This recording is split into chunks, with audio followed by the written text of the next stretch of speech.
Solar सिस्टीमच्या मंजुरीच्या अनुषंगाने स्थळांची पाहणी करून कामांची मंजुरी देऊन मीटर बसवण्यासाठी 16,000 रुपयांच्या लाचेची मागणी करून खासगी व्यक्तीच्या हस्ते 8,000 रुपयांची लाच स्वीकारताना एसीबीच्या पथकाने मंगळवारी रंगेहात पकडले।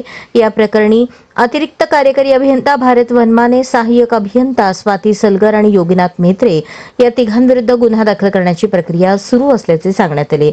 ही कारवाई महावितरणच्या लाचखोर अधिकाऱ्यांना एसीबीचा झटका म्हणून पाहिली जाते। याबाबत मिळालेली अधिक माहिती अशी, यातील तक्रारदाराचा सोलार पॉवर सिस्टीम बसवण्याचे व्यवसाय आहे। त्या अनुषंगाने स्थळांची पाहणी आणि मंजुरी या कामासाठी योगीनाथ मेहत्रे या खासगी इसमाने अतिरिक्त कार्यकारी अभियंता भारत पांडुरंग वनमाने, सहाय्यक अभियंता स्वाती सदानंद सलगर यांना प्रतिवॅट 1,000 रुपये प्रमाणे 16,000 रुपयांची मागणी केली तरच तुमचे काम होईल असे सांगितले।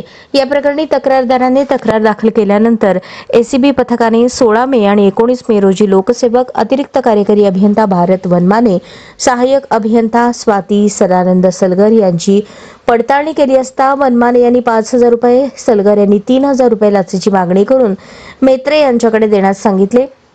यावरून मंगळवारी महावितरण कार्यालय जुनी कंपाऊंड मिल येथे एसीबी पथकाने रचलेल्या सापळ्यात योगीनाथ मेहत्रे 8,000 रुपयांची लाच रक्कम स्वतः स्वीकारताना रंगेहात सापडला। त्यानुसार खासगी व्यक्तीसह तिन्ही आरोपींविरुद्ध फौजदार चौडी पोलीस ठाण्यात गुन्हा नोंद करण्याची प्रक्रिया सुरू असल्याचे सांगण्यात आले।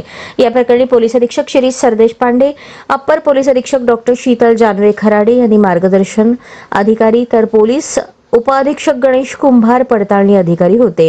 ही कामगिरी पोलीस निरीक्षक Ganesh पिंगुवाले, police अंमलदार MG Chadchankar, SV कोळी, पोलीस नाईक नरोटे, पोलीस शिपाई किणगी हटकिळे, चालक पोलीस कॉन्स्टेबल श्याम सुरवसे यांनी यशस्वीरित्या पार पाडली।